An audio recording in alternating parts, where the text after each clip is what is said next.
Good evening, everyone. Hi, Brian. It's good to see you.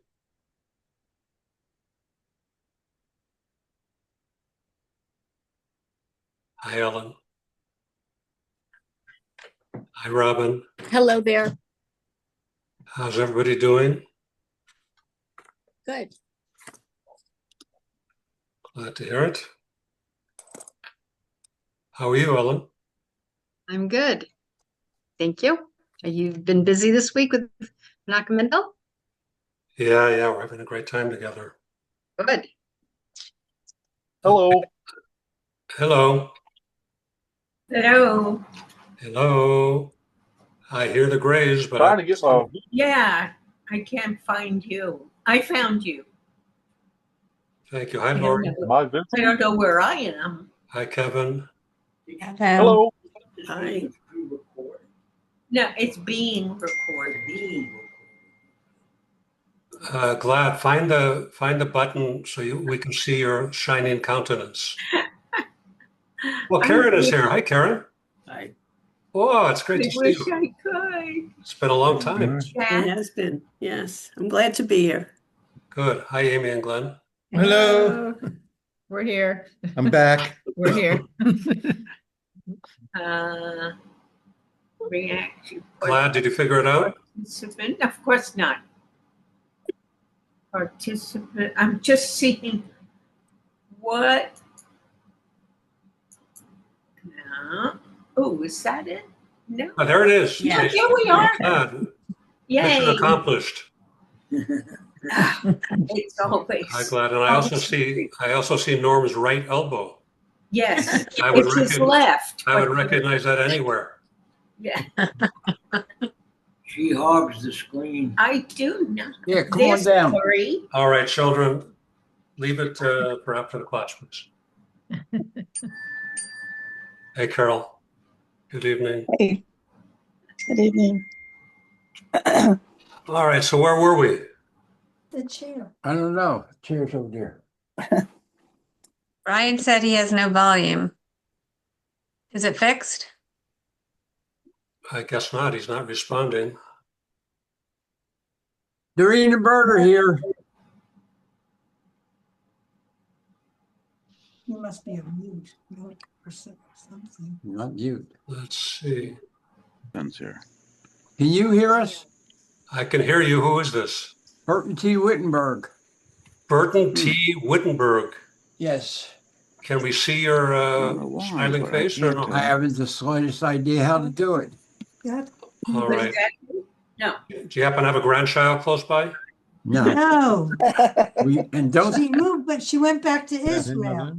Oh, She used to fix everything. okay. Well, we'll just Moved on. we'll just take things as they are. What's that down Brian, there? you can't hear? Well, hold on a second. I found it. Maybe. Mazel tov. Who's that? Hey, Oh, Where is it? I don't know. Is that him? No. we're sort of there. All right. I'm going to assume. Oh, hi, Kim. Welcome. Hello, nice to be back. You colored your hair, or I'm not supposed to say things like that, am I?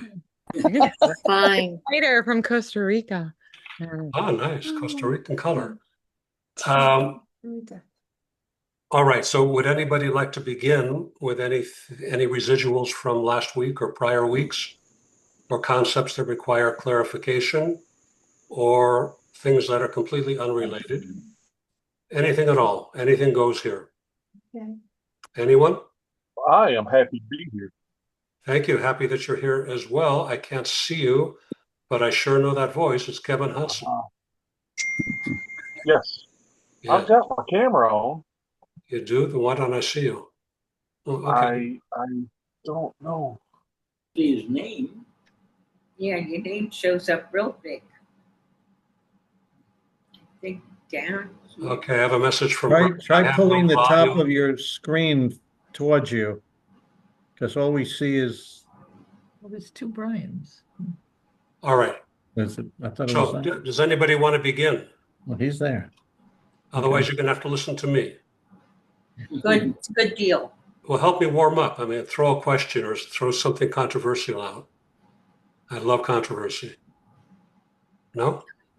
I just want a recap is good. I didn't get to fully look at everything, but we don't have to go there either. But yeah. Well, where we're at this evening, who can put up the soul map for everybody to see it? Lori's good at that. Laurie's good at that. You're volunteering your daughter. I'm volunteer. I volunteer her for everything. Wait, can somebody put it on their screen? Or maybe I should learn how to do that. I can do that. I can. Yeah, you got it, Kim. But if you have it, that works too. Let's see. I'm just You going to beat me to it. Can you see the screen? Perfect. Yeah, Yeah. Oh, it's amazing. I can't believe I did that. Mazel tov. All right. So tonight we are at bonding. Bonding in Hebrew is known as yesod. Yesod literally translates as formation. Note that the bonding is on the center axis, and note that geographically it's in the proximity to the male procreation organ, to the female womb. Because the purpose of foundation, the purpose of bonding, is to take everything that's above it, which is the crown, which is our will and desire, including our wisdom, understanding, and knowledge, our three intellectual faculties, as well as the emotional faculties, 5 emotional faculties of loving kindness and discipline, and the harmony of compassion, as well as ambition and humility, which we talked about last week. It collects everything above it for the purpose of giving it to what we're going to discuss next week, which is sovereignty and dignity, also known as Malchut. Malchut, which is next week's topic, has no identity of its own. All it does is receive from what's above it through what we're discussing tonight, which is bonding. Bonding takes everything above it and passes it on. It's a conduit of sorts, but it also has its own character. Any questions thus far?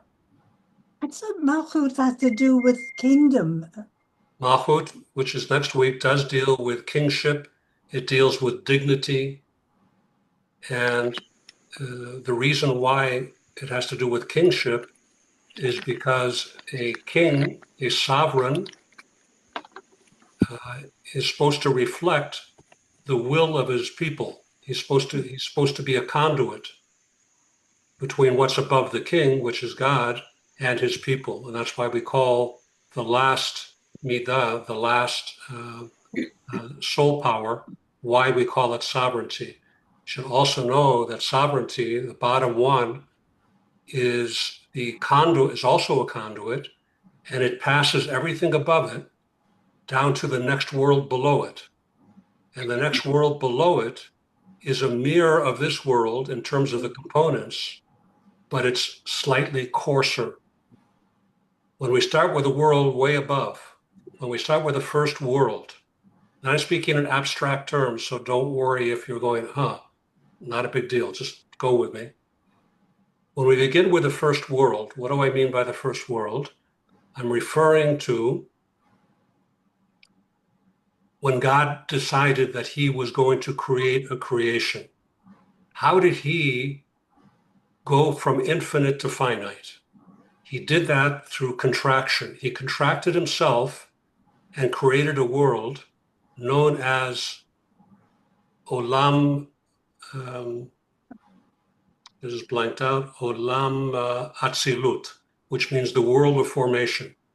The world of formation has these 10 attributes, and because it is so close to actual godliness before creation, it's very difficult to make distinctions.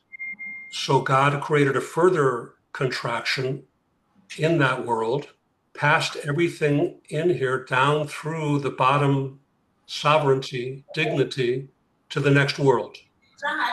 Yeah. and so on and so on and so on until we get to our present world, which is known as Olam Asiya, or the world of action, the world of doing.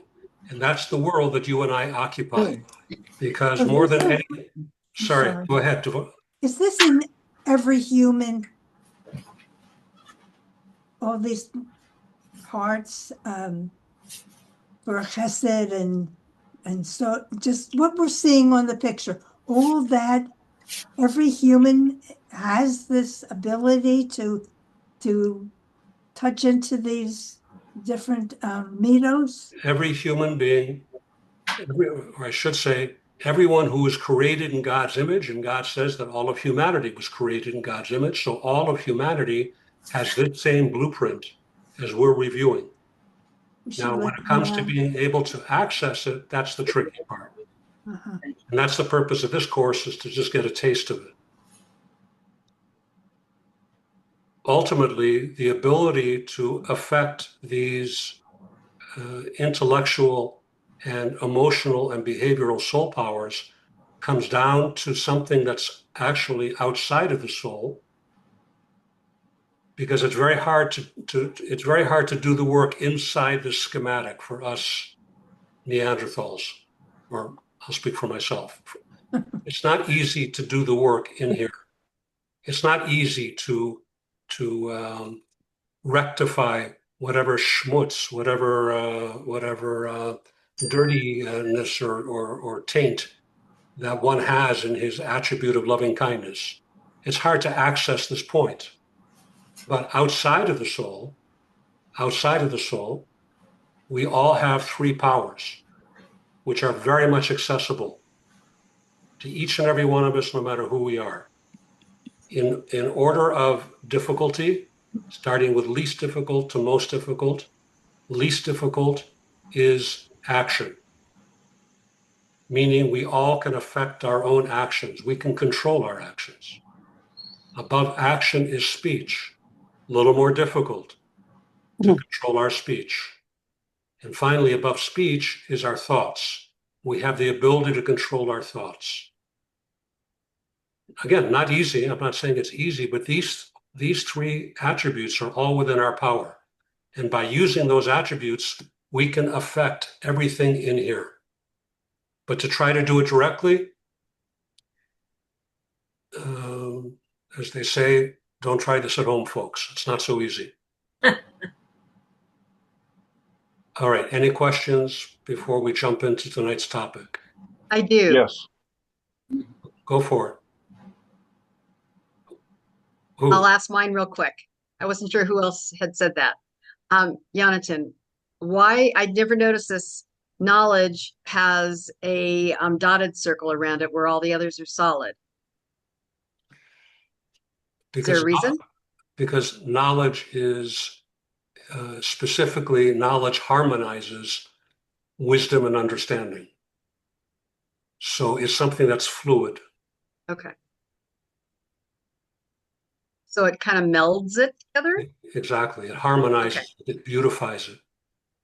Oh. Anyone else?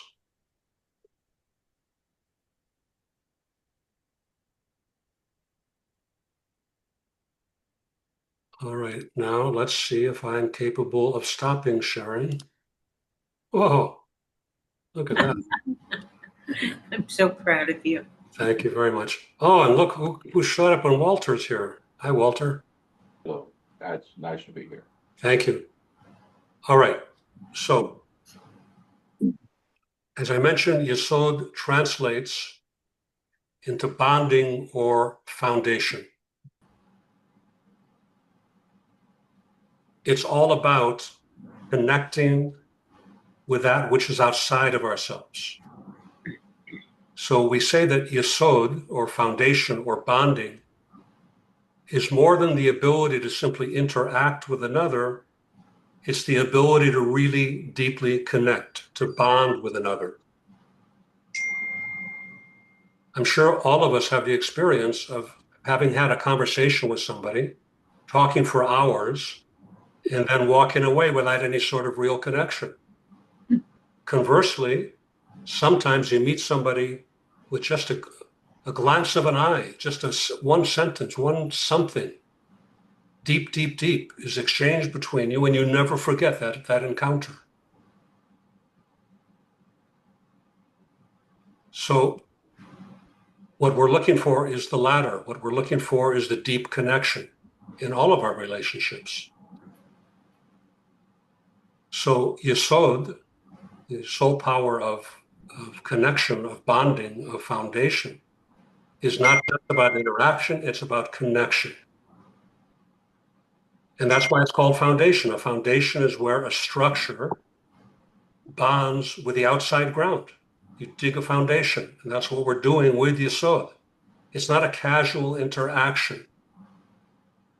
The building is not just touching the ground. There's a deep connection. The foundation lies deep below the ground and becomes part of the ground. Questions?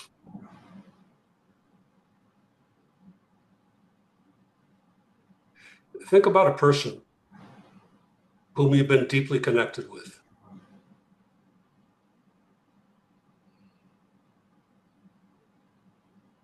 Now think about a person whom you've interacted with without a deep connection. What is the difference?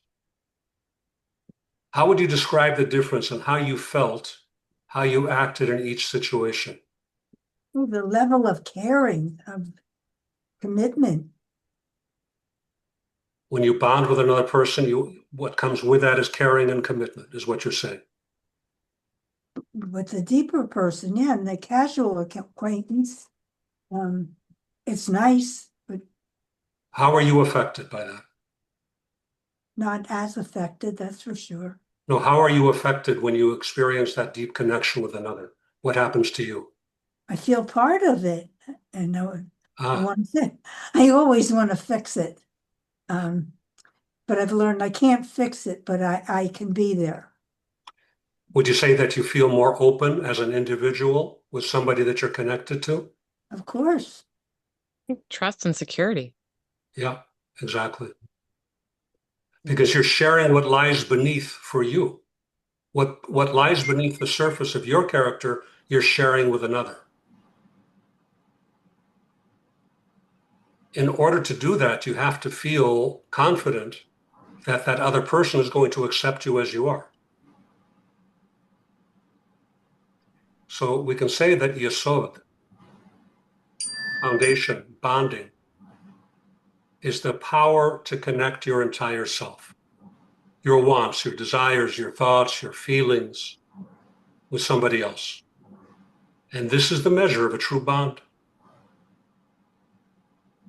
Because as we said at the outset, when we looked at the diagram, Yesod is the power that transmits and it connects all the higher soul powers with the lowest one, the one below Yesod, which we're going to cover next week, called Malchut.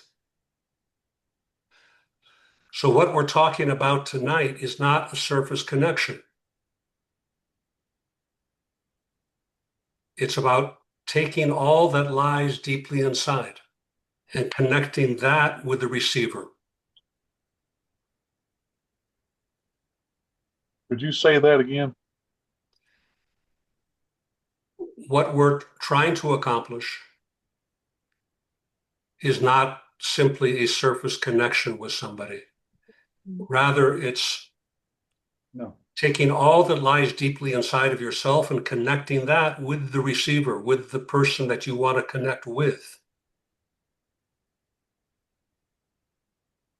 So Yesod is to give the very deepest parts of your being, to create a real connection with somebody else, not just a surface encounter.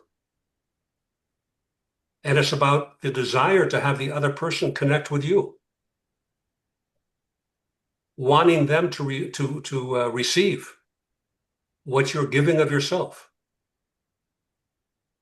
So Yesod is very much associated with the giver-receiver relationship, how the giver connects with the receiver. And in a healthy relationship, whatever context that relationship is, both parties are both givers and receivers. Both open up and connect. Both feel opened up, and they connect. Plus. Let me give you a few examples of the types of relationships I'm referring to. Let's look at the teacher-student relationship. What separates a good teacher from a truly great teacher? A great teacher is one that also listens to his student and may learn something from him also. Very That's a good. key. Very This good. is- That's a direct paraphrase of Pirkei Avot, of the Mishnah, that says, Yes, that's where I read it. I learned a lot from my mentors, I learned a lot from my contemporaries, but I learned even more from my students. Mhm. Very good, Kevin. Yes.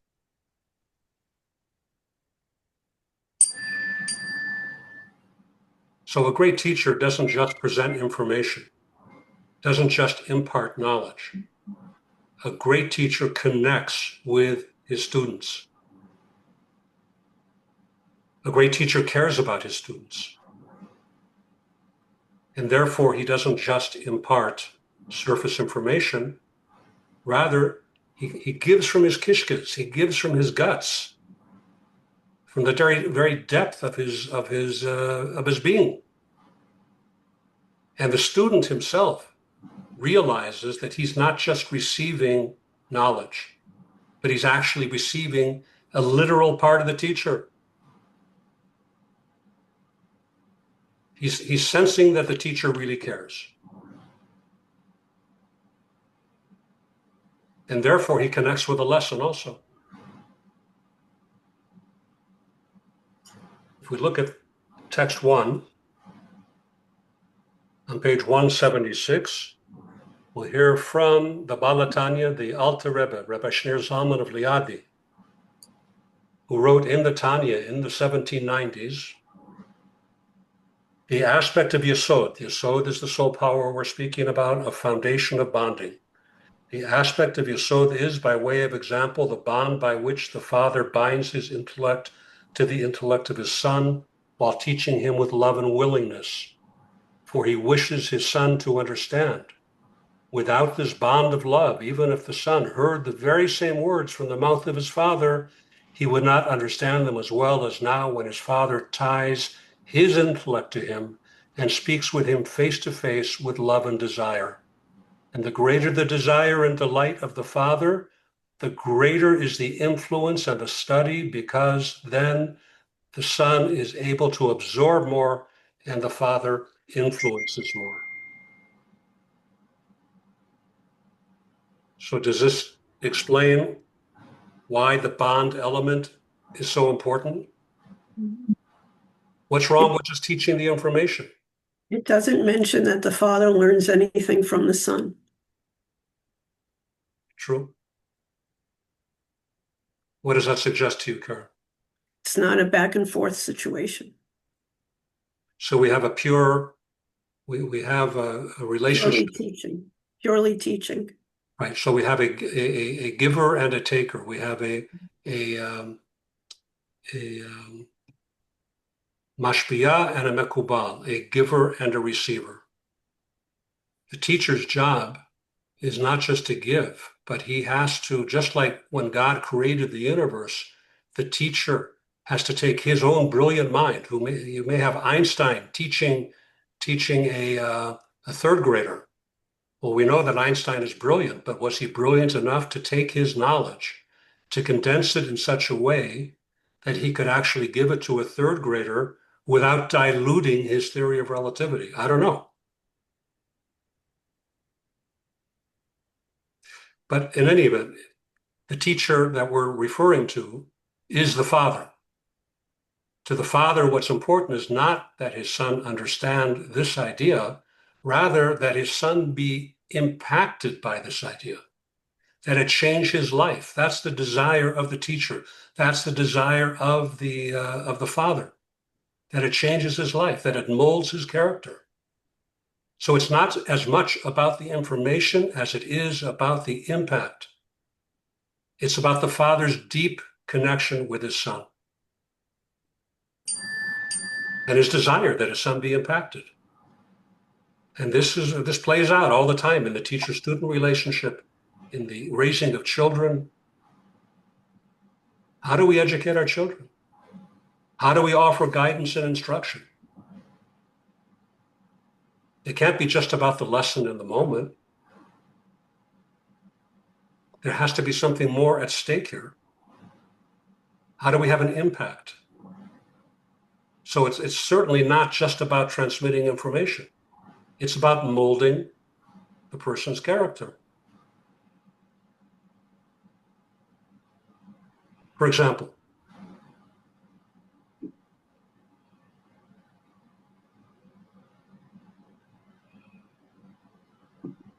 you want to teach your 2-year-old that he has to share. So you could bark orders at him and say, you must share.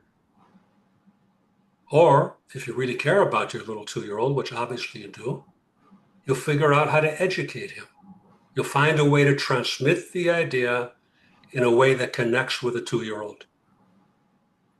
And when you do that, at 2 years of age, he will already know that you have his best interest in mind. I think about this. I didn't mean to interrupt. No, go ahead. But even in the work that I do, the biggest, thing that impacted me was, Professor Dr. Gary Landreth, who was very studied client-centered, person-centered, a lot of Fred Rogers, where coming through the door, accepting someone as they are, and it's not a hierarchical, for me, not a hierarchical relationship. It is one of, collaborative, and where, I always learn from people. I never claim to be in the pure know that I'm up on high. I even just say, call me just Kim. I'm just Kim. I know that it's nice, and especially being in the South, like Miss and Mr. and those titles, but I even want to remove the title, I'm just Kim. And that's really important, from whether I'm working with a child, a teen, or an adult, that really listening to their story. A lot of people already know what they need, or just like food, like eating well or being healthy, exercise, eat right. Don't smoke, don't drink. It kind of is what is basic is also what is so hard sometimes. So where it's really a collaborative and holding space and a timing with which, that person, can receive. And I get stuff wrong, and I say that I'm going to get stuff wrong. Please correct me. Or if I'm not getting this right, I'm hearing this right, being humble. It's the art of the relationship. So many things talk about the relationship over any certificates. And I purposely say that I can have 1 million certificates, books, this, that, taking classes, but it all doesn't matter if we don't have trust and relationship. And more I see that in so many things. And as you talk, I'm like, there it is again. And there it is again. And it's like. But you introduced an interesting concept, which I think really applies. And that is, to establish relationship and trust, you show your vulnerability. Yeah. That's, I think, really, really good. Mm-hmm. Okay, where are we at? Anybody want to add? I think with raising children, values start at home. There's so much going on in the world now, and kids running rampant, but the values, I don't think you can go to school and learn a value. You see it at home. You see your parents writing a check for charity, or when I grew up, there were pishkas on the wall. Charity boxes. Yeah, right. You learn, your children see. They're very good at picking things up and seeing. And I think that's at that level that's really important. I see that now. We're so blessed with the 4-year-old great-granddaughter. And I see how she'll watch. And, if I want to get something across to her, I do it in a way that I know she's watching me, so that she can then emulate it. But it's a simple thing of putting the toys in the right basket. But and then there's, and then as it grows, totally, I don't think you can have a marriage if you don't have trust. I Yep, mean, I know that. agreed. By the way, Bas- Laura Tova, I want to see the video of you dancing with your great-granddaughter, you and Bert, at her wedding. Oh, Putting you on man. notice right now. Oh, man. Okay, well, thank you. We'll give it a shot. Working on it. Thank you. All right, let's look at a different aspect of Yesod, and that is one of charity. Because charity is another example of the giver-receiver type of relationship. It can be the product of an external surface interaction or a deep essential connection. We ourselves usually view charity as an act, as a charitable act. I have, you don't have, I'll be nice, I'll give to you. Which is, as long as the job gets done, as long as the money transfers ownership, you get credit for it. I'm not saying otherwise, but there are different levels of charity. And that's a very external level of charity. And fundamentally, it's flawed.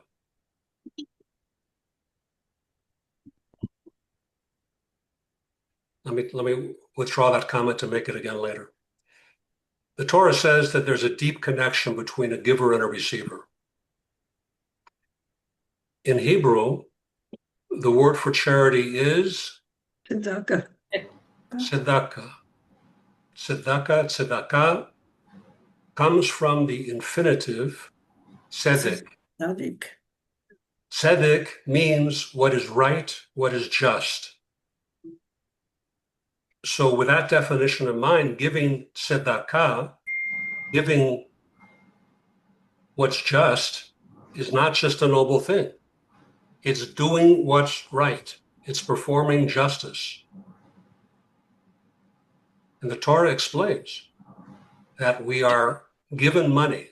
We ourselves are given money, not just for ourselves, but for others as well. In other words, their money is being entrusted in your hands to ultimately give it to them. Is Comments? excuse me. Can you hear me? Yeah. Can tzedakah also be considered as giving of your time and giving of yourself Yes, for of sure. participating? For sure. Charity is not only monetary. Charity can be a smile. I may have shared this with you before, but by Jewish law, when somebody asks you for money, which if you live in a big city, anywhere you go, there's always somebody asking you for money, you're obligated to give it. It doesn't mean you have to give a wad of dollar bills. You can carry small change in your pocket, but you're obligated to give to anybody who asks, period. So the question is asked in the Talmud, what happens if somebody asks and you don't have any money? Then you have to stop and take the time and smile at that person and make them feel better about themselves. So that directly answers your question, Kevin. That counts, giving of your time, etc. Baruch Hashem. Okay, good. So when we complete the cycle and we give tzedakah, we give justly of our resources, it's literally performing justice. It's doing the right thing. Because that's why we're given the money in the first place. So it's not an external act. It's not a surface transaction. Somebody asks for money, so you give it to them. It's not just that. It's much deeper. There's a deep connection between the giver and the receiver. Because the money that you have and the money that they need, that relationship was destiny. So when we have the perspective of Yesod, of this soul power, of connection, of bonding, of foundation, our giving takes on a whole new. Yeah, kid. Hey, buddy. Hey, buddy. I'm going to read you a text.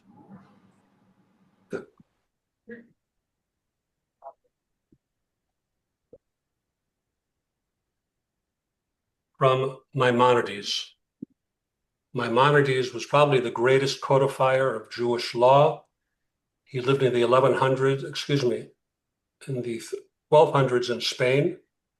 He was ultimately chased out of Spain because of the pending Inquisition. He ended up settling in Egypt, where he Come became on, girl. You still come out here with me. Come on. physician Come on, to girl. I'm going to mute everybody just for the moment, and whenever anybody wants to speak, then just take yourself off mute.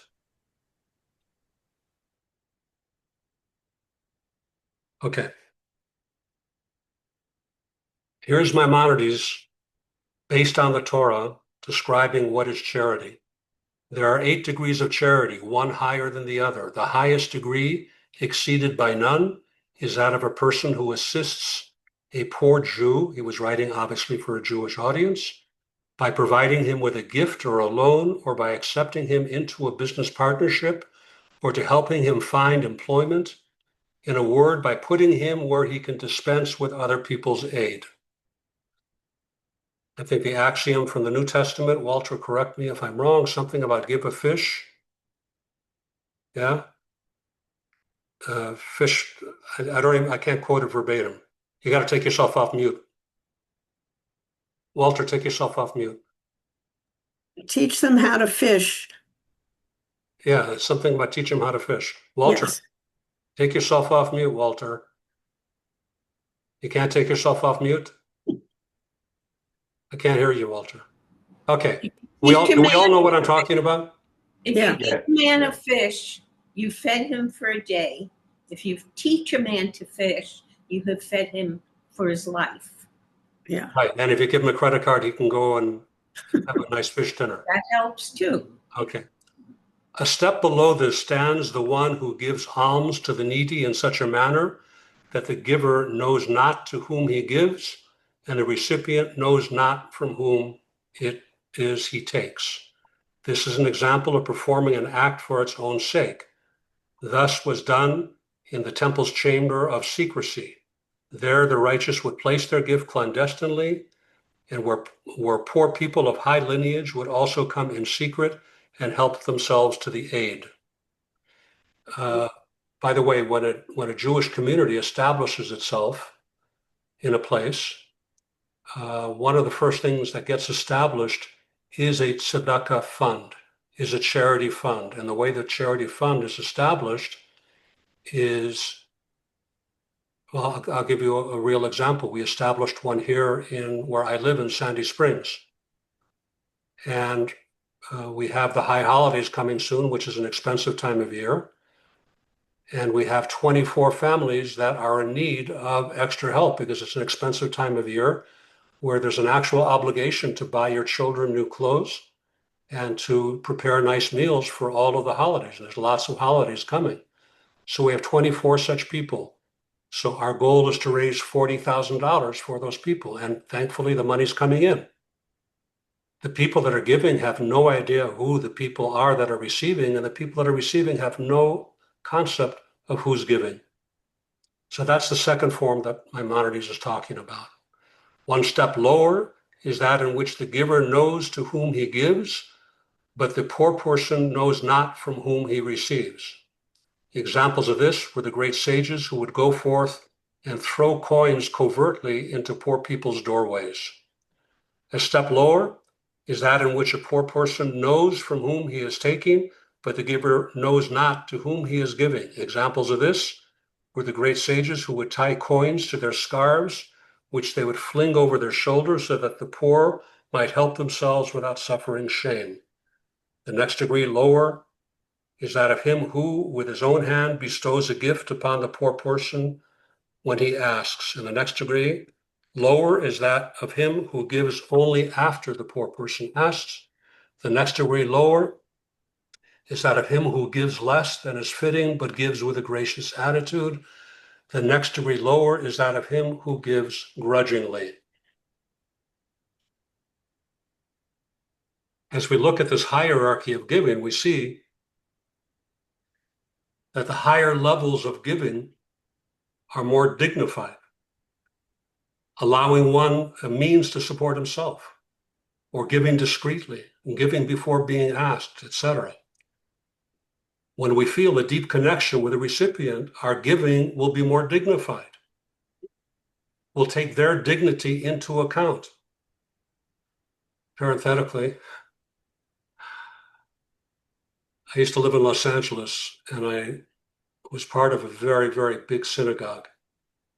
And it was like a factory of every day. There were just like tons and tons of people, prayer services every half an hour on the hour, going on from starting at 6 in the morning till 11 o'clock in the morning. So happens that there was an individual who I had lent money to who wasn't able to pay it back.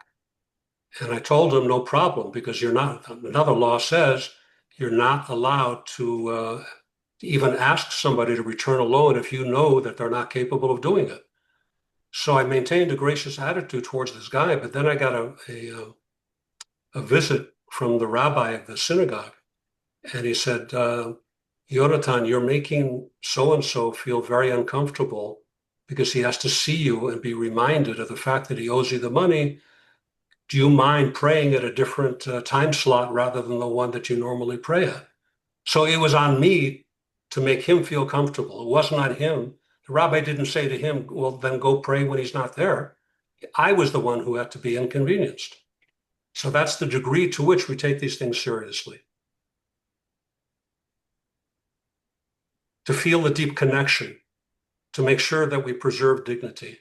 Because again, we're talking about yesod, we're talking about foundation, we're talking about bonding, and it's all about the bond, it's all about the connection.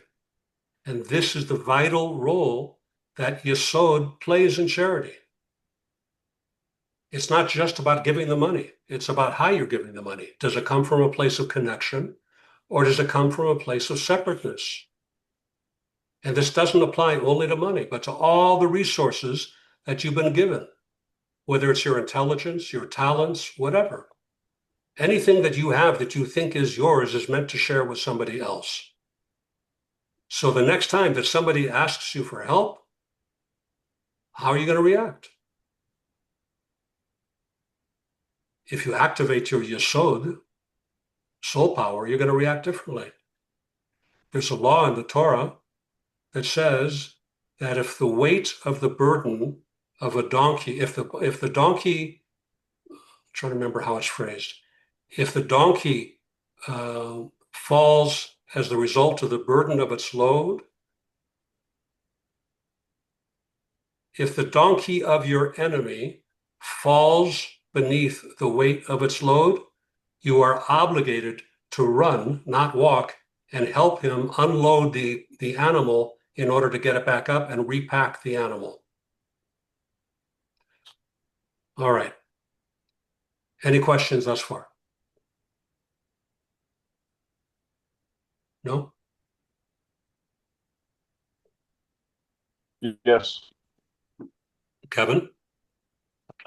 Yes. I was just reminded about if someone comes to you needing a loan and they give you their cloak and that's all they have, and you lend them the money, that we are obligated to give the cloak back before the sun goes down, because that may be all he has. Correct. Very good, Kevin. Anyone else? I have a question in where sometimes, whether like call it people pleasing or a helper or empath or however, but where can it ever get off balance? Or how does one notice where, like, I don't want to say too much giving in this context, but where a balance of, so even in the giving, maybe you're not giving of money or things, but like the smile, the time, the ear, and where sometimes it just feels like the load is very heavy because it's hard to turn off. So if I work, and I know I've kind of asked this in a different way before, with people who are coming with different challenges and hardships and grief and various stuff, sure. And I don't mind, of course, talking to people outside of work too, but just in the human space, it can feel like at times, like I can't turn myself off sometimes, if that makes sense. It's not like I'm carrying work home, but just in really talking to someone about this thing or that thing or I don't know. Our job is to give. Mhm. Our job is to give, which at the same time, we can't neglect ourselves. We can't neglect our priorities, but our job is to give. So where does Gramera come in with this? The fact that, if I remember correctly, Gramera was that attribute that says no when it is in the best interest of someone else? Yes, Gevura. Gomorrah. Right. Okay. So down here in South Georgia is pronounced differently. The fact that we're from southern Israel. Oh, that explains it. Okay. Okay. Thank you. No, the fact that so is Gramera in this aspect of unreserved charity related to each other? Yeah, very much so. We all go through this deliberation because your loving kindness says, yes, I want to give. Your Gevura says, I can't. I'm tapped out. I can't do this. I can't write this check.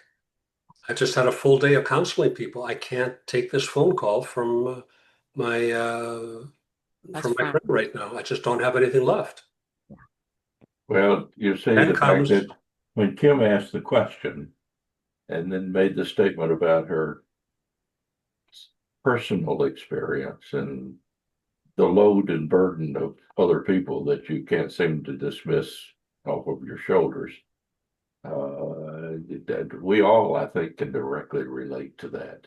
For sure. Sure. You know, the burden of the world is pretty heavy. But our burden. That's when our burden- listening. Sorry, go ahead. I'm dealing with a friend now that I cannot help her, but I can hear her. And that's what I keep telling her. I love you. I hear what you're saying. And that seems to make a difference, just that one line, because that's what she needs is to be heard, because a lot of people aren't hearing her, and there's no fixing of her. Not from me or anyone at this time. Very good, Devorah. And thank God for my age. I've learned, I'm blessed with what I've learned. I'm very grateful. Thank God. Very good. Yeah, not just some of the things that got me there, but Yeah, anyway, I got through. I hear you on that. Walter, in addition to the Chesed and the Gevura, there was a unifying force. There was a harmony between the two, which was called Tiferet. And Tiferet is beauty or compassion. Compassion means not just compassion for someone else, but compassion for yourself. My favorite metaphor for this is when the flight attendant tells you that if the oxygen mask deploys, to put it on yourself before you put it on your child, because you obviously have to be breathing in order to help your child. So what Tiferet says in this situation is, if you know your limit and you are spent and somebody comes to you, then you say, I so much want to be there for you. And in order to do that, I need a little bit of time to myself right now so I can come back stronger and give you my authentic self. So that's a way to harmonize the Chesed and the Gevura, the loving kindness with the restraint. Nobody wants you to be Jeanne d'Arc, to be the Joan of Arc. That's nobody's job here. But again, we want to live to fight another day. So I can tell you in my vocation, it's nonstop all day long. It's all day long, all night long, texts and emails.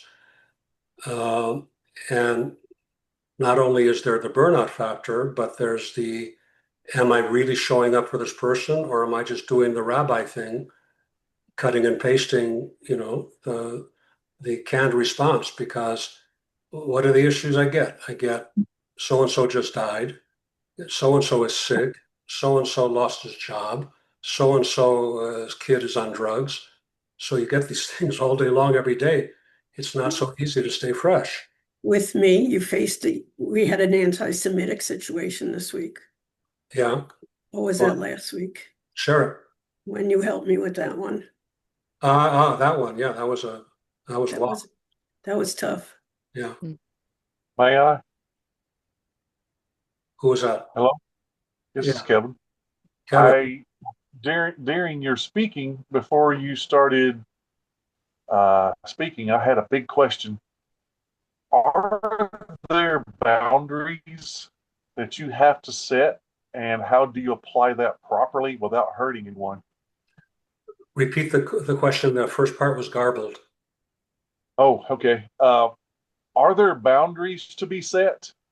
And how do you set boundaries without hurting anyone? Well,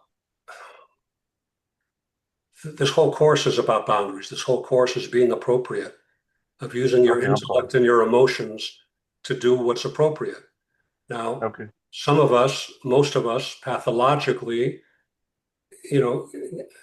get these various soul powers corrupted. Hence, we have, I think Kim just referred to the syndrome of being a pleaser. Mhm. So when one is a pleaser, the helping others is not so altruistic for the other person as it is to satisfy the need in oneself. So therefore, by working on these soul attributes and trying to get them cleaner as they were intended, as they were given by the creator of the world and the creator of you, we're doing a great service for ourselves and for others.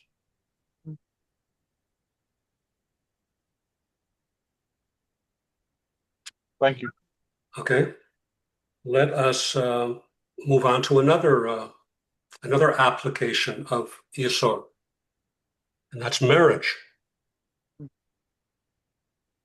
Obviously, another form of a giver-receiver relationship, where ideally both partners are givers and receivers. Although in my case, I admit to my wife that it's a 90-10. I'll let you figure out which is the 90 and which is the 10. But she laughs when I tell her that, so I figure it's okay. Tragically, though, marriage can end up turning into a surface connection, a marriage of convenience, for the tax break, for whatever the reason is, for physicality. But there's no deep bond. This, I don't need to tell you, is an unhealthy marriage. A healthy marriage, based on the Torah perspective, is where the bond is deep and essential, and obviously the relationship is way below the surface. So to have a healthy marriage, one must have a healthy dose of yesod, of bonding, of connection, of foundation, commitment. Let's look at text 2a and 2b on page 177 from the book of Bereshit, the book of Genesis. First chapter, verse 27. God created man in his image, male and female, he created them.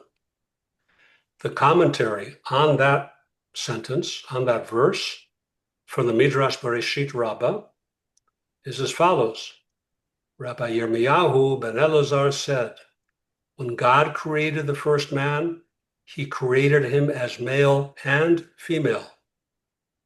Rabbi Shmuel ben Nachum said, when God created the first man, he created him with these two aspects, then he separated them. What are we saying here? We're saying that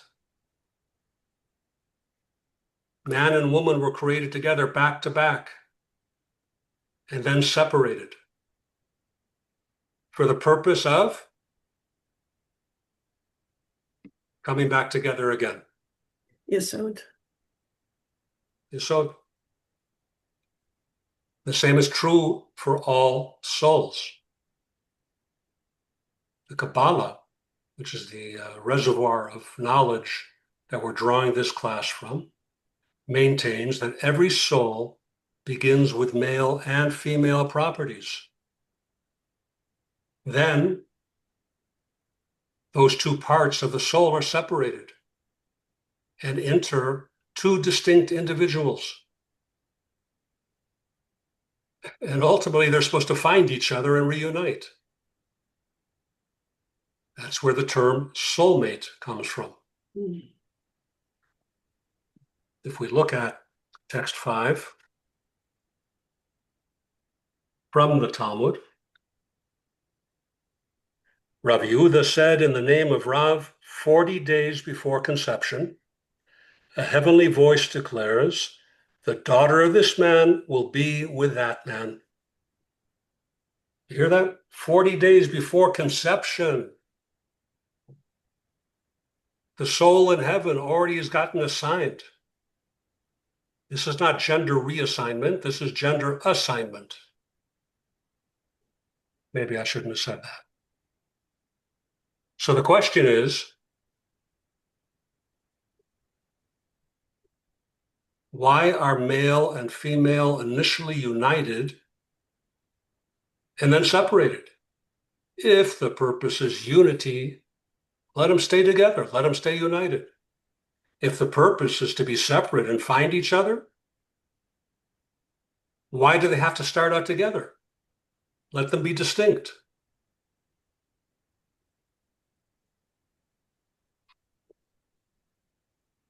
I have a question. I have a question that's a bit far afield from this. Oh. But my understanding is that Jewish belief is that life begins with the first breath. And so this seems to contradict it in my mind. I'm not familiar with a teaching that in Judaism life begins with the first breath. I don't know that teaching. Oh. What's the source of that? Well, I've heard it. I'm sorry, Karen. Go ahead. Well, I've heard that as well. I've learned that from a rabbi, so I'm wondering if that's grounded within Reform. I don't know. That's what I was about to say, Ellen. So that's really interesting. That I can tell you that that's not Torah-based. Okay. I'm not suggesting that Judaism that's not Torah-based is less than, but because my orientation is based on Torah, then this teaching doesn't, what you're saying doesn't apply to at least what I know from the Torah. I'm going to look into it further. Pardon me? I will look into it further. Yeah, please do. Please do.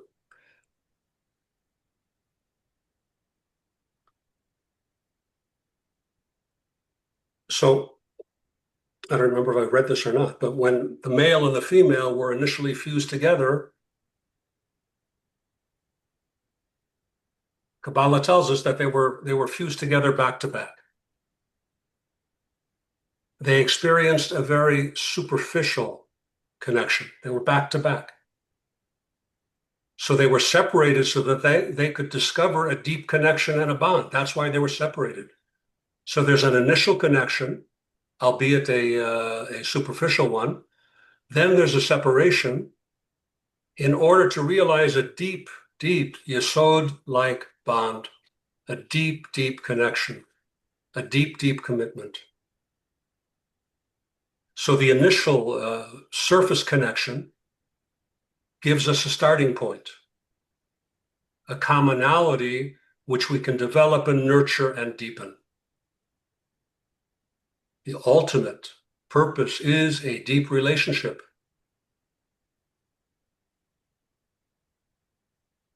Our connection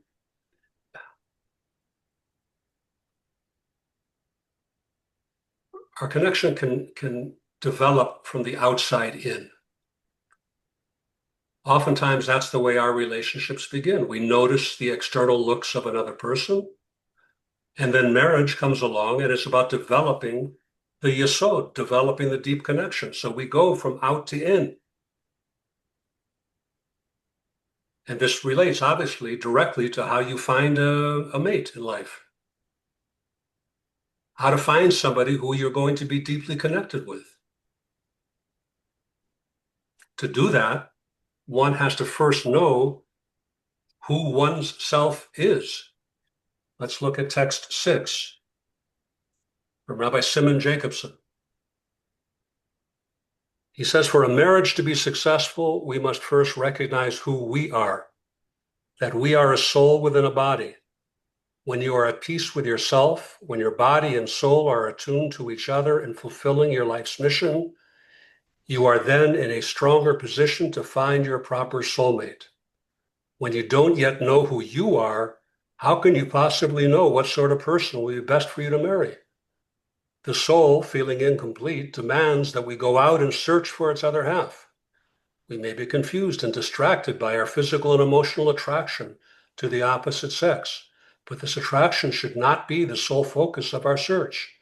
It is only a manifestation of the soul's yearning to be complete. This attraction then becomes a positive force in cultivating a relationship. God blesses you in the endeavor of finding a mate. Still, in all matters, you must take the initiative. Notice that the Torah doesn't say that attraction should not be a factor.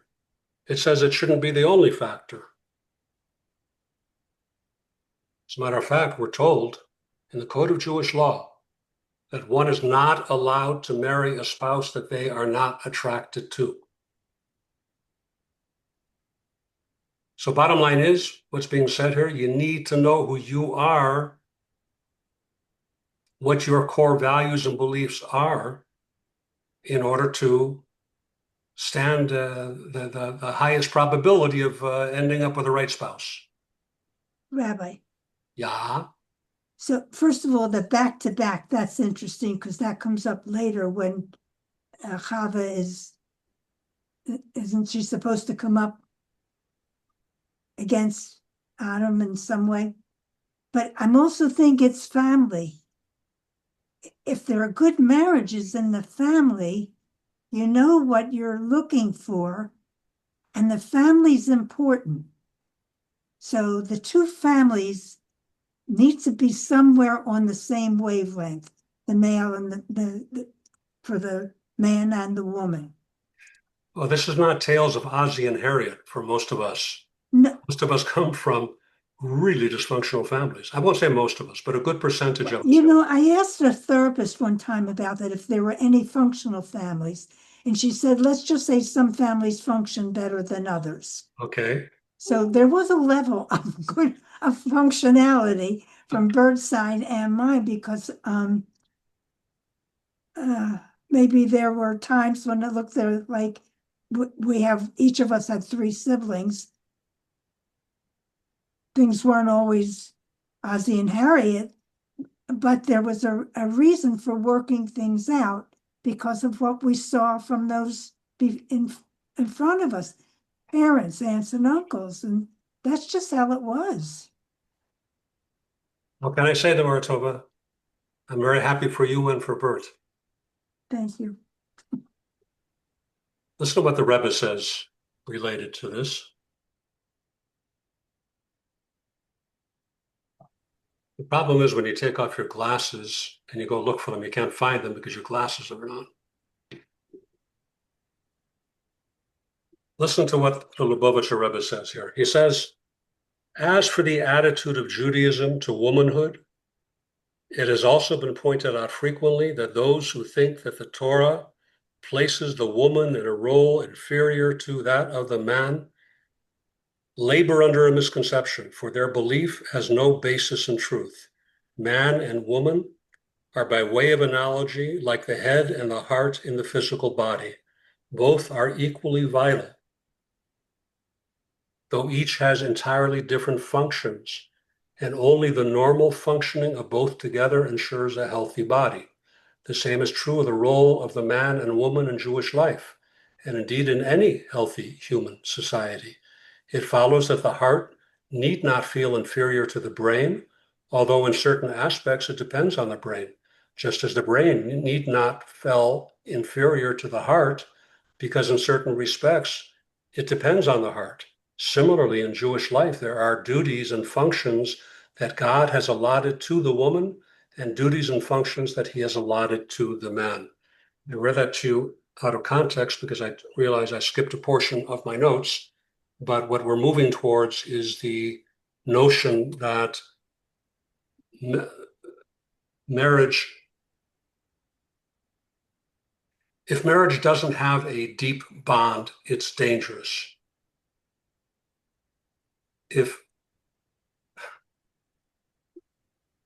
Let's leave it at that and go on. Let me read you another quote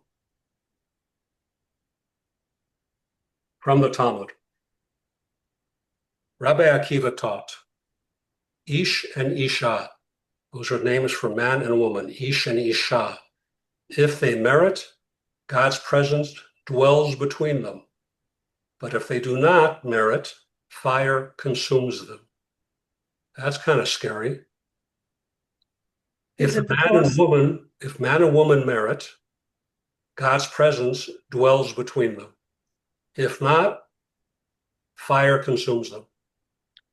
It's interesting that you have Ish and Isha, and then you have Aish. Aish, very good. Aish is the word for fire, and Ish is the word for man. Very good. It says in the Midrash, not man without woman, nor woman without man, nor the two of them without the divine presence. What's being said here? That a deep yesod connection, a deep soul connection in marriage is godly. Without it, there's no neutrality, there is only destructive fire.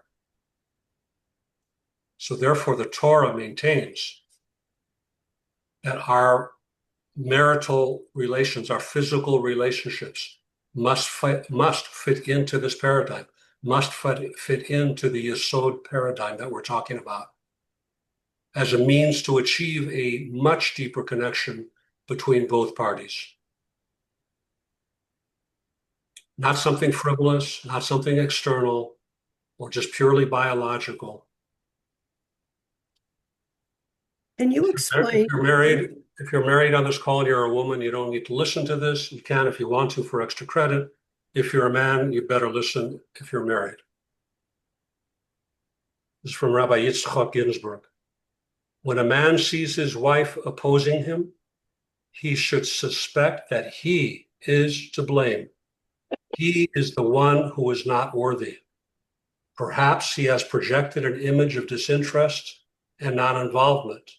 Recognizing this, he should forgive her for lack of cooperation and devotedness, seeing these faults instead as useful indicators for gauging his own effectiveness in relating to her and to others.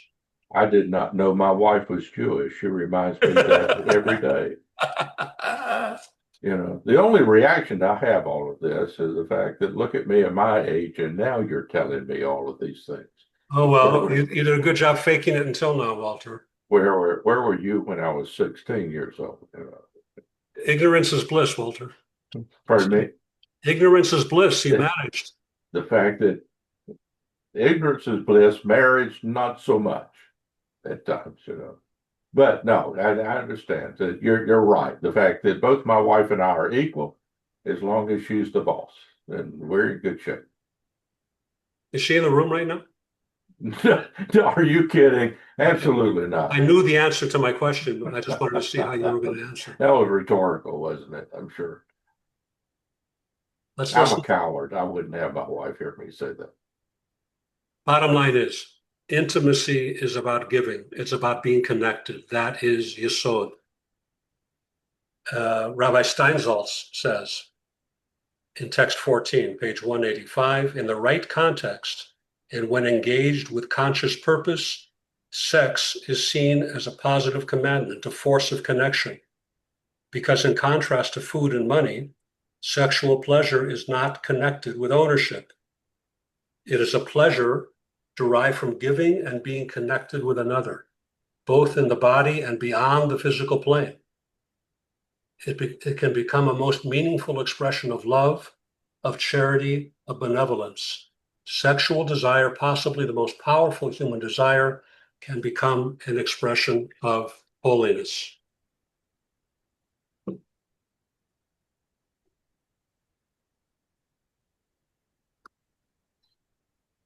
Because Judaism views marriage as being about maintaining a deep connection, the Torah sets out rules that govern physical intimacy. Within Judaism, there are laws of what are called Taharat HaMishpacha, family purity, which basically mean that for approximately 2 weeks a month, based on the wife's menstrual cycle, A husband and wife are forbidden to engage in physical relations. How could this be beneficial? Answer, because it refocuses the relationship and it sharpens the connection.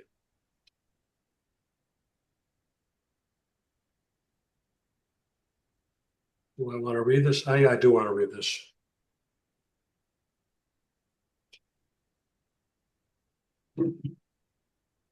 Even though monetary issues, sexual problems, and in-laws are commonly quoted as the three primary reasons for divorce, many couples therapists conceptualize marital discord into one overriding category: poor communication.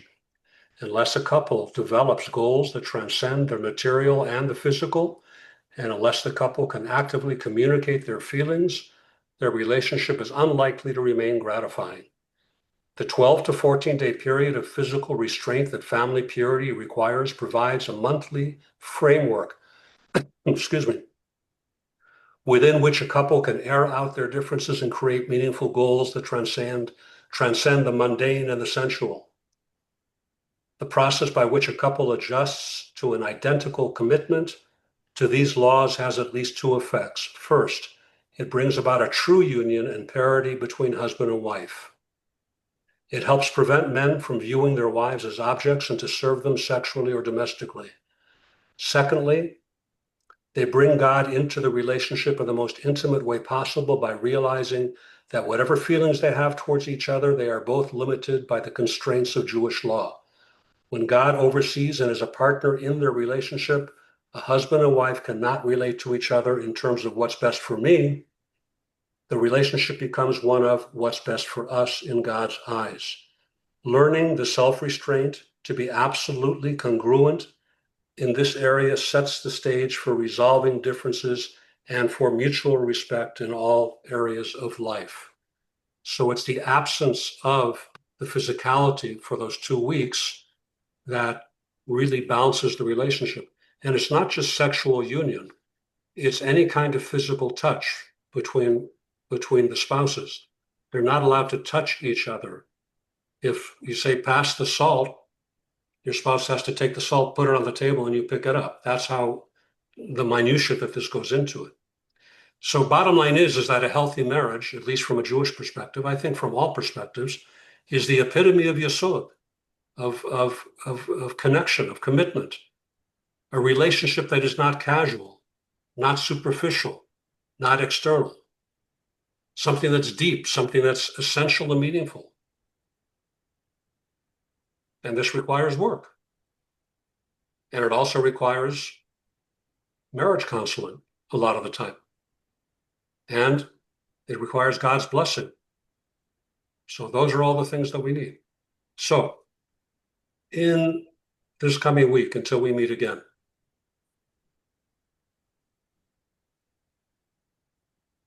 think about what you can do to deepen at least one meaningful relationship in your life in the spirit of Yesod, and do it. And then next week, we come to the conclusion. Thanks for hanging tough for 8 weeks. 8 weeks is a big commitment. Thank you for hanging tough. Next week is the 8th week, where we speak about the last of the soul powers called Malchut.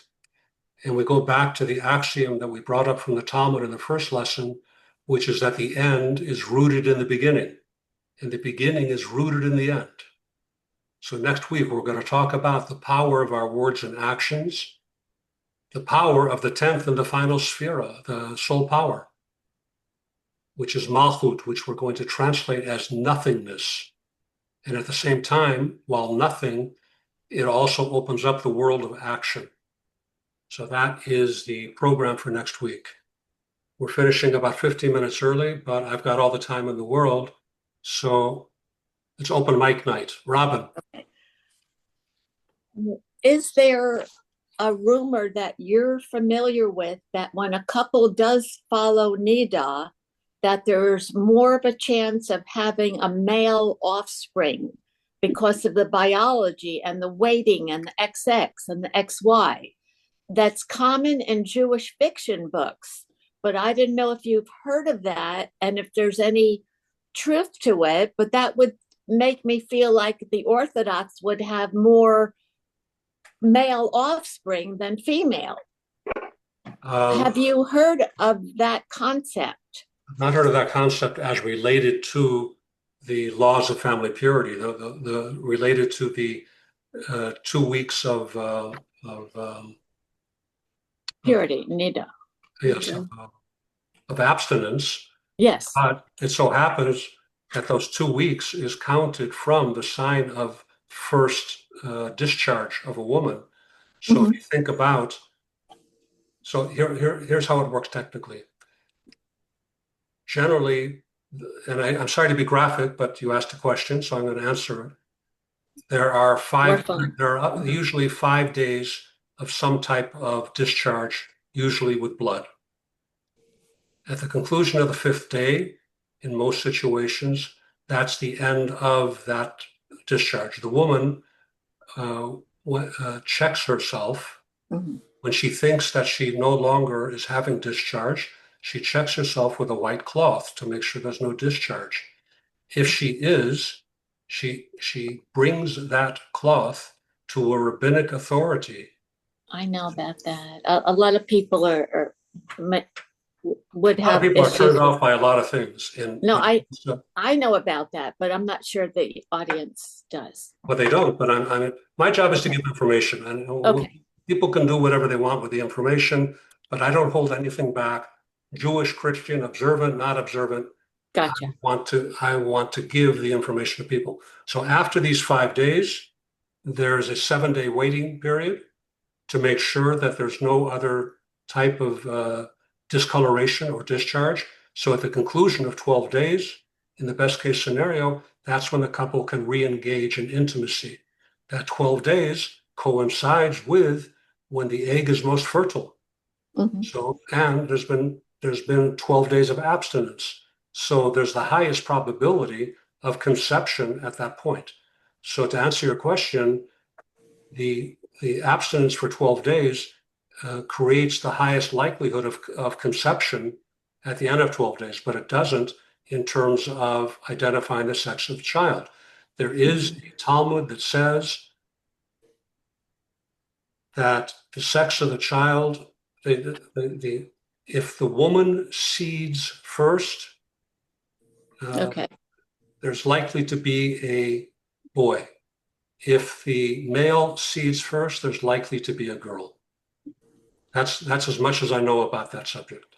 Okay. We in South Georgia have a very simple perspective. If in your spiritual development you need to grow patience, there's 100% chance you will have a daughter that grows to be a teenager. Bravo, Walter. Bravo. So you've had your patience tested, huh? Okay. I have, indeed. One comment that's interesting, the fact that it's both a question and somewhat of a comment that doesn't deserve a response. But with regards to the time of recognition of life that was asked, the fact that Jeremiah was told the fact that before his mother even conceived him, that God knew him. And David himself in the Psalms talks about how it is before the fact that while he was in his mother's womb, that God saw his individual parts. The fact that we have this perspective that the beginning of life, of course, begins with the conception. That is when life begins. But in God's perspective, God knew us long before the fact that conception occurs, So it's an interesting thing with Jeremiah, that God had foreseen him long before he was conceived. Yeah, for sure. In Torah Judaism, in Torah-based Judaism, the soul life enters the fetus in various stages and various degrees throughout the time of gestation. The first trimester of birth, there is definitely the presence of soul, but that soul grows and develops with the body through gestation. So if the question is, when does life begin? I can give you the answer of a Jewish mother. And that answer is after your son graduates medical school. But okay, that was a joke, by the way. But I can answer the question from the negative in terms of abortion. And I again, the question comes up, so I'm going to answer it. Jewish law frowns upon abortion except in two cases. One case, the health of the mother. If the mother's health is jeopardized, it becomes an issue of pikuach nefesh, which is saving a life. Say again? Saving a life. Is saving a life. If a life is at stake, then the baby can be aborted. Not rape?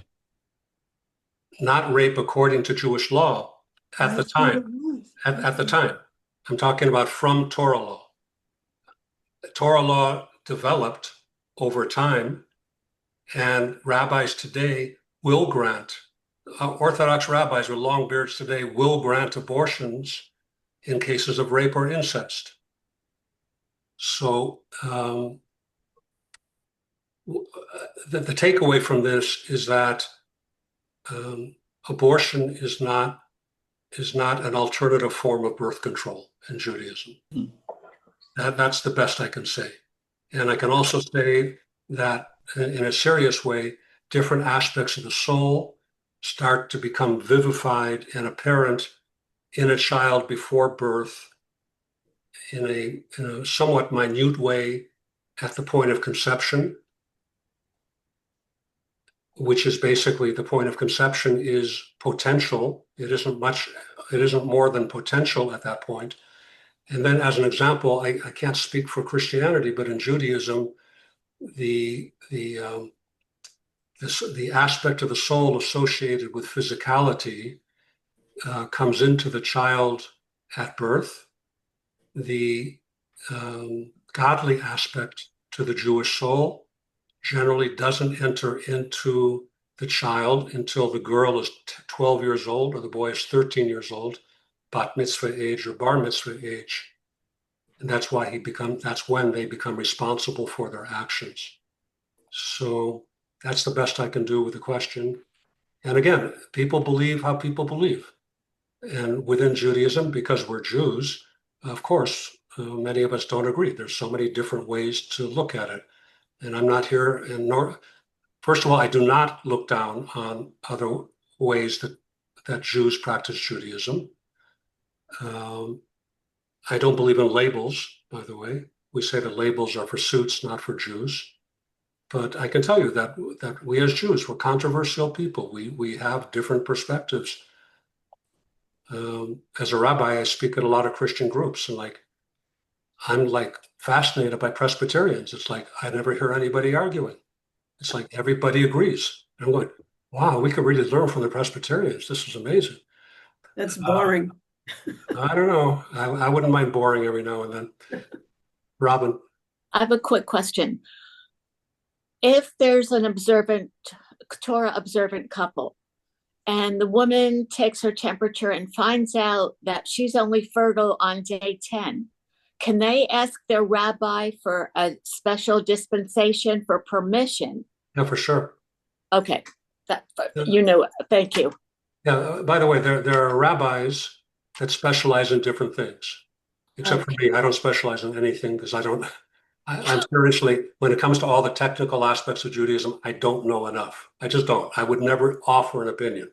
But there are rabbis known to interpret different aspects of Jewish life. One of them, of course, is kosher. Kosher, the subject of kosher consumption is a huge subject in terms of, is this permissible? Is this not permissible? It's so complicated.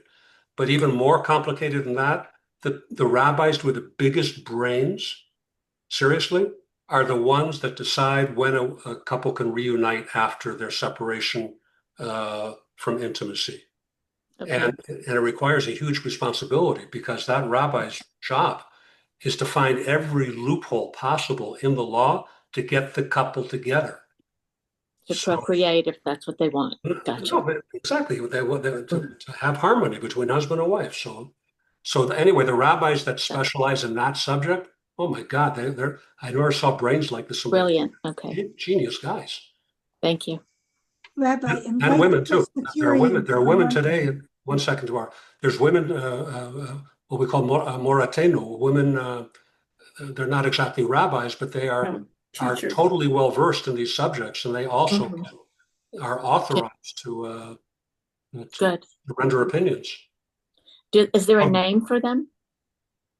Not a rabbinate? Morateno, no, not a rabbinite. It means our teachers. Yeah, Mora. Okay. Mora, Amora. Tamara Tova. I was gonna say, please invite the Presbyterians to Monday's Lunch and Learn. Devar Tova and I are together in a lunch and learn on Monday afternoons, and it's a very easy class to teach because I just say one sentence and then let everybody fight for the next hour and a half. So I have a question. Sorry. okay. I have a question on where, again, my growing up, religion was like Christmas, Easter. It was very that's not really, it's like very kindergarten level. But where, I can only think of like in priesthood or Catholicism or something like that, where like the idea of sin in Judaism, is that still considered sin, and how one, if I don't know, I've counseled women who maybe had an abortion or had different things, and like the great gravity that comes with that, perhaps after, and just different ways in which, I don't know, in Catholicism, you confess, I know it's more than that, and like do some, so many, again, I really realize there's more than that. Hail Mary, in this way of like working back from mistakes or what might be considered sin. Is that still like sin in Jewish law? Do they call it sin or? So first of all, the word for sin in Hebrew is chet. Chet means deficiency. Okay. It doesn't mean sin like it does in English. Jews are not so into this whole concept of sin. I mean, yeah, it exists and we take it somewhat seriously, but we're not ay, ay, ay. We're not like pulling our hair out over this stuff. We mess up. We're human. And when we mess up, you dust yourself off. You resolve not to do it again. Thankfully, our God, when I say our God, the one God, gives us a lot of allowance. So whether it's the first time or the millionth time that we're asking forgiveness for the same thing, He always grants it. If we're sincere about it, if we're genuinely remorseful, if we're contrite, if we do our best not to do it again, it goes that much further. But beyond that, we're not jumping through hula hoops trying to like get forgiven for sins. That's not who we are as the Jewish people. If we were, we'd be busy 24/7 with this stuff. So in the We're already Torah, busy 24/7 without this stuff. So okay. yeah, so sin is not for us. We have to do so many things, or like, I don't know what that would be to feel like back in balance or back to where, forgiveness, I guess would be, Look, the ultimate proof that one has corrected his ways is when confronted with the same situation, that he doesn't fall into the same place he was at when he was tempted to commit that sin to begin with. That's the ultimate test. So that's the best. Of course, for us, knowing somewhat about the Catholic belief and that sort of thing, since we're sort of in the same boat. That's a very deep subject for us. But on the other hand, crossing back to subjects, when it comes to marriage and relationships and when to do what and how to do what, things are very simple for us as Protestants. We don't go to the rabbi, we go to our mother-in-law. And she's much more successful and always knows authoritatively what to do and makes it very simple for us. So you guys, do we have a little bit of consideration for you Jewish folks, but We got rabbis, we got mother-in-laws, we're in good shape. You know what you As do a when you miss your mother-in-law, of Walter? many years, Walter. Pardon me? As a mother-in-law of many years, I think you're a smart man. Keep it up. Walter, you know what you do when you miss your mother-in-law? What is that? Aim better next time. Oh, is that right? I've got one funny thing. I'm full of marriage jokes because of the fact that I've been married for 50 years. But I compare marriage to SEER, which is the military advanced boot camp for people that made the wrong decisions. Marriage is like SEER training. Tomorrow is going to bring a surprise, and you have a real good surety that it's not going to be a good one. And then at the same time, the fact that if you can overcome the difficulties in marriage, it will make you stronger, but there's no guarantee it will make you happier. So the fact that what's the secret to 50 years of marriage? Commitment, and the fact that you made that commitment before God and man, and there you are. That's what we do. Very good. All right. Anyone else? I just want to lastly say what I heard. How do you know it's lastly? I don't know. Yeah, that's good. I say that and then it's more and more. But where it doesn't sound as much like shame, because sometimes in certain faiths, I notice like shame to get compliance or shaming someone. And I that's hard, for me. I mean, there's like learning, like you said, or orienting oneself. I don't know, but shame just doesn't sit well with I'm not following you. I don't understand what you're saying. Sorry, I was writing on the last, like kind of in terms of somebody making, like saying abortion, having an abortion. I worked with clients who feel the weight of that, and how do you work from that space of guilt or certain things that shame? You're going to hell, you're, sinner, what it like, I don't know how that. You're not going to get shamed in my religion. You're not going to get shamed for having an abortion. Mm-hmm. The rabbi's going to say, ultimately, that's between you and God. Figure it out. If you want to know the rule book for figuring it out, here it is. But don't worry, you're cool. You're good. We'll still eat at your house on Shabbos. It's fine. I'm just curious. Yeah. Anyhow, thank you. All right. Ladies and gentlemen, dear friends, thank you very much.